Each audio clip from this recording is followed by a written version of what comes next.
I usually forget how rarely I make Guilty Gear videos on my channel, and I just wanted an excuse to talk about my favorite characters in the series. Now, this video isn't going to be like most of my other top 5 videos. I'm going to keep it strictly a top 4, mostly because the final slot for a top 5 was so hard for me to do, and I wanted to choose anyone to put in that I just couldn't in the end, and just chose 4 characters that I liked from the series. Guilty Gear has a lot of likable characters. Honestly, I can't really find a fault in any character, except maybe Kun Hae-hyun, and that's because I really don't like that character all that much. And I just want to express why I like these characters and why they make Guilty Gear super fun for me. Now, I will admit that these characters that I'm about to list aren't even my mains in any way. Honestly, I believe I can like a character for their lore or their character theme or their role in a story without actually having to play them. There are some people who just believe that, yeah, if you order for you to like a character, you kind of have to play them. And sometimes I just like, nah. Sometimes I like to see what they're up to. I like to see what they're doing. I like to see their personality, simple shit like that. So I'm going to make this top 4 Guilty Gear characters video, and without further ado, let's move on to the video. But before I actually get to the actual video proper, I gotta mention that this isn't a list, this isn't a ranking, this is just a simple me just rambling about why I like these characters so much. This is not a ranking, so number 4 won't be my least favorite and number 1 will be my most favorite. I like all these characters equally, so without further ado, now let's get to the video proper. Oh yeah, I forgot to mention, spoiler alerts for Guilty Gear Strides the Story.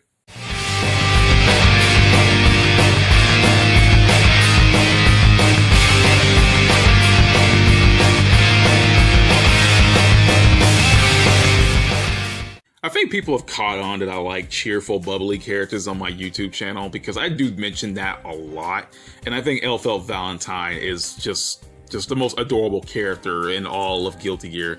Like, I remember when she was revealed for the first time for ARCSYS. I just see this character, I see LFL, and I'm like, she doesn't seem like a Guilty Gear character at all. Like when I see Guilty Gear characters, I think, damn, these characters look metal as shit, right? Like, even someone like Bridget. I look at Bridget like, damn, Bridget looks metal as shit. Somehow, he belongs in Guilty Gear with all these wacky characters. But when I see Elfeld for the first time, I was like, she doesn't look metal at all. What's going on here? But, I reserved that for, some other time. I was like, it doesn't matter to me. So then the story mode gets revealed. And it just turns out she's just this adorable goofball who just wants to marry everyone. And I like how far they go with the marriage theme with her character. I like how that she puts you on a cake, as the little statues they put on cake for marriage and stuff like that. You're literally put up on a cake like that, and she slices you down as if she's slicing the cake, but she slices you instead. Feels like the whole marriage certificate thing where she runs up on you and tries to marry you. And there's the subtle Guns N' Roses references that I didn't even get at first until I thought, oh yeah, she uses guns and she carries a bouquet of roses. Haha. And there's also that thing where she just straight up tries to marry everyone. She can shoot you with a gun and immediately have them fall in love with you. I don't know, something about LFL is just really funny. So, and then when I watched more into the story mode, it shows that, yeah, she's happy and cheerful, but she also hides this, a little sadder side. She doesn't really remember anything, and, she was kind of destined to be a tool for the bad guys' plans, shit like that. And it's kind of sad to see this happy, cheerful character get broken down like this. I really like Elfel. And then, when Revelator came out, she gets this new redesign that matches the more metal sense of the other characters. Now, I can't really choose between both designs because I've gotten used to Elfel's original sign design, but I do like the redesign they gave her in Revelator. It's she looks metal now in Revelator to match their Guilty Gear characters, but at the same time, but like that. But I like the original design they went with her, when they went all in with the whole wedding aesthetic. But yeah, I think that's why I like Elfel so much. She's just a happy, cheerful character. Bubbly, dorky. I just like that shit. That shit gives me life. Plus, Cassandra Lee Morris does a great job of voicing her in English.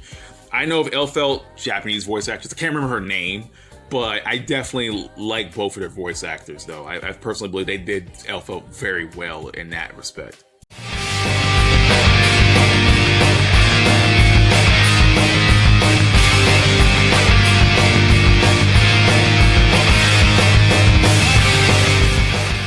I think if anyone has ever asked me what the coolest looking Guilty Gear character would be, I would have to say Bikin 100%.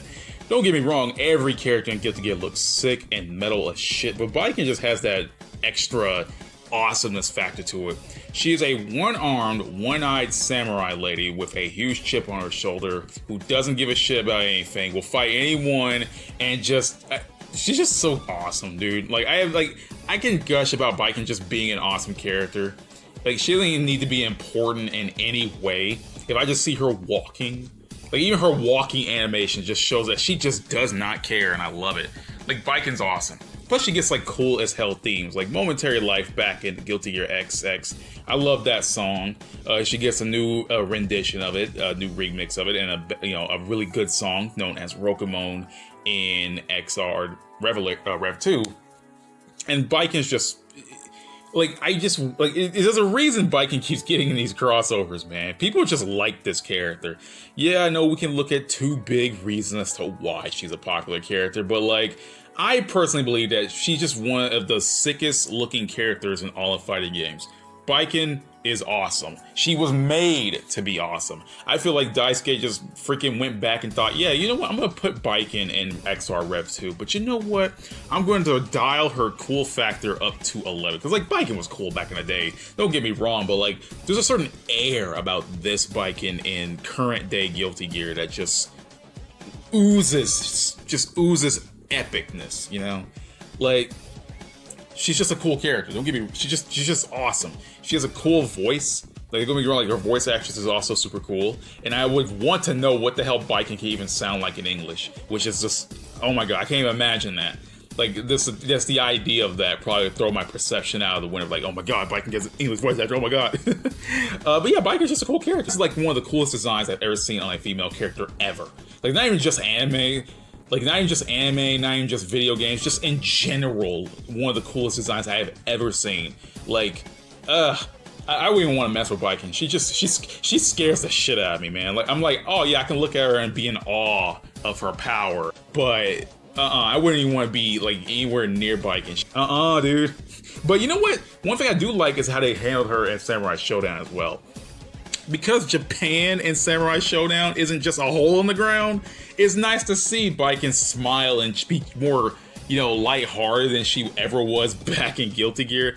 I like that. You can definitely see her beautiful smiles more, and I love that. Just seeing her smile in general is unnerving, but at the same time, they are genuine smiles. Because Bikin, you know, Japan's a hole in the ground in Guilty Gear, but here in Samurai Showdown, no, Bikin can be around her fellow Japanese people, and you know, it's nice to see that. It's a really nice thing to see Bikin can be wholesome for once. Wholesome Bikin, god damn it.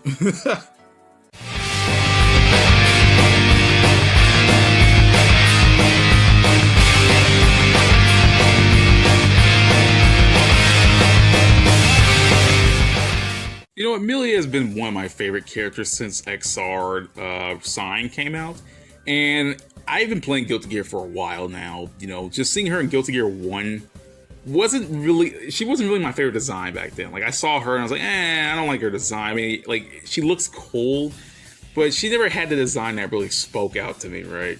And I kind of find it funny considering all the Guilty Gear characters stick out to me in some way. But when I look at Emilia, I was like, But when she came out, she had a redesign in XR Sign, and then she gets another redesign in Strive. Yeah, she definitely looked cool as shit then. Like, she always, like, looked cool to me. And I've always liked her little side story with Zato, how, like, long Daisuke just kept going with this side story. And, you know, how as long it's been, you know, it's been since the original Guilty Gear, man. I mean, it goes into X, it goes into XX, it goes into, like, freaking XR, it rolls into Strive, somewhat, kinda, because they don't really do much. Well, they have a place in the Strive. It's just like, you know, it's not what I would have expected, but, you know, they're working together now. So the relationship has been, you know, getting better as the years going on, because I think outside of characters like Soul and how he has to deal with his, you know, Arya and whatnot, and Arya's various forms, and you know how Kai had to deal with Dizzy, I mean, and his own children. I think Emilia and Zato's side story is like one of the most complicated things in all of Guilty Gear, and it's just crazy. And Emilia's the character I just always liked because she's like she's this cool, nearly stoic assassin woman who can use her hair as powers. And I was like, yeah, when I was younger, I was like, yeah, that's awesome. Like, you could change your hair, something that's always, on you as a superpower. I thought that was cool. I can never play Emilia worth a damn. I tried so at XR, but I just couldn't get a hold of her. And I tried so at Strive and can never do it. Like, I don't know, man. Something about Emilia I just can't play as, but she always looked cool to me. I guess if you put assassin and hair powers and Emilia in a pot and Russian woman swirled around in a pot, boom, you get Emilia. Plus, Emilia always has the coolest themes in Guilty Gear. Like, she had the Lily of Steel in XR.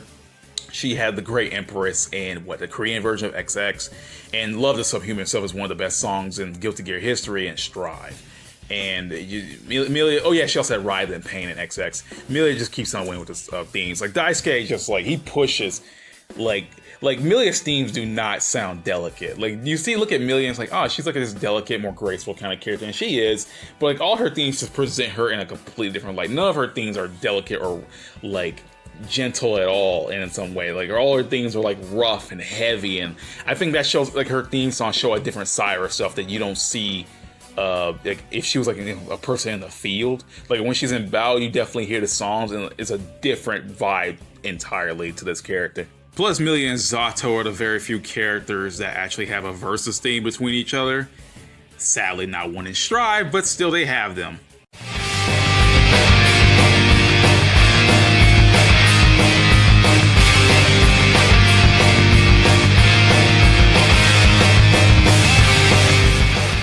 So my final choice for this list is Eno. Now, back in Guilty Gear XX, I really wasn't a fan of Eno, mostly because of her boss fight got on my nerves. And I lost so many times to that boss that I kind of just gave up on liking Eno as a character in general.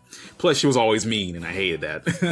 ARCSYS came out, and she was still on her shit again. She was working with that man. She was working with, she wasn't Revelator, she was working with Jack on Raven until XR Revelator. But yeah, she was still, doing her thing. She was still being Eno. So I was like, whatever. I don't care about Eno. Yeah, whatever. But then XR Revelator came out, and we saw a different side of Eno, where it's revealed that, oh yeah, Eno, you're not really human. You're actually this collective consciousness that was given form by humanity during the Crusades. They wanted a better future, so they wished for it, and then all their wishes kind of cobbled together inside the backyard to create Eno. Now, obviously, this is like a big time where we see Eno in like a freak. She freaks the hell out. Like, she's not like screaming, freaking out or anything, but you see a moment where Eno's kind of just stopped in her tracks. Like, oh my god, what did you just say to me? And like Eno kind of just like, she didn't take that well at all. So she kind of just leaves that man and Raven and Jacko and goes to do her own thing in the next game. So Strive comes out, and we see a lot more to Eno in this game. Honestly, I think Strive is just Eno's story, really. It's more like Eno's story than any other character that I thought it would be. And like, when I see the word Strive, I was like, oh yeah, Eno tried to strive for a better future and just couldn't do that. Yeah, that's a stretch, but I really wanted to bring up that whole Strive thing. And Eno's like, yeah, I wanted to give humanity, I want to strive to give humanity a better future. And I've seen the future. I've seen all these other timelines. Things don't go well. And I've seen this future becomes this dull, gray, shitty world that I want to avoid humanity to get to. So Eno essentially becomes a god. She becomes a god, and she just goes full on Evangelion and says, you know what? I'm going to pull humanity out. I'm basically going to turn all of humans into gods. And pretty much humans could they can get any desire they ever wanted. But because she does that, humans can't grow. They don't have the potential. Their potential is cut off. They're forever stagnant. And she eventually just turns what she wanted to avoid all along. She eventually just creates that herself. A dull, gray world of the future. And yeah, it's kind of like this whole thing that no matter what Eno does, things just turn out bad. And it makes me feel really bad for her. Eno's like, I remember this conversation she had with Jacko and Strive, where she mentions that she had a lover named Will, and Will just disappeared one day, and Eno kind of, she was really heartbroken. She went through multiple timelines and whatnot, and just like, it really didn't satisfy her, she just wanted to, feel and, just be happy again. And there was like no chance of that ever happening, considering her existence and considering her powers. And there was this line in her song Requiem that kind of basically just brought that to a full circle. It's like, if I am to be swallowed by fate, I must have fought well. And I really, and the entire song's lyrics to kind of put Eno's whole existence into perspective. And like, the lyrics definitely fit more once you finish the Strive story mode. Like, it hits you like a freight train. And then as Eno is getting vaporized by Soul, Soul who's become a human again, she sees Axel one last time. Axel and Eno kind of had this weird relationship where they just like talk from timeline to timeline. They talk occasionally, and Eno, the only person really to understand Eno, and the only person to understand Axel at that point was these two characters. They had a relationship that was far deeper than what was seen on the surface. And Eno kind of like, she never really treated Axel like shit. How she treated the other characters, and that's why I find it funny to me that like Axel like she treated everyone like shit. Everyone she came across, it was like, yeah, everyone just F you. F you. You can't really do much to me. I'm kind of better than you because I have these powers. I see your future. Whatever.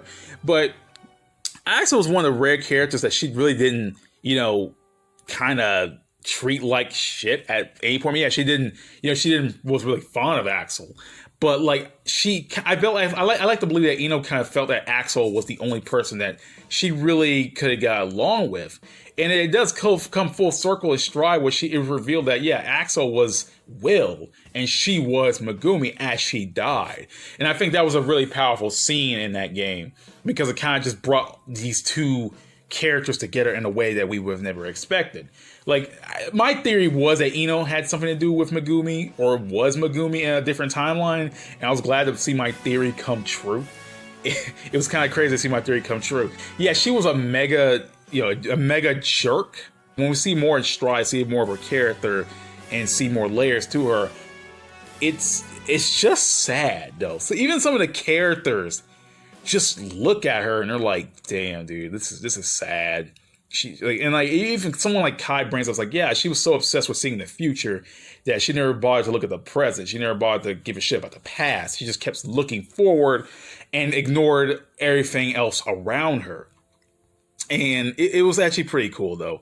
It was actually pretty cool. And like, Eno's a sad person. That's all I can say. I'm sorry this segment went longer than it had to, but Eno's just a sad character. The song Requiem it's just what's left of her, like, as the song pretty much counts down. The song pretty much lays in front of you her thoughts, her feelings, her character as a whole, and her death. The song is literally about just all of Eno in one spot. I mean, obviously, all the other Strive songs are about the characters, their inner thoughts and feelings, and their past and whatnot.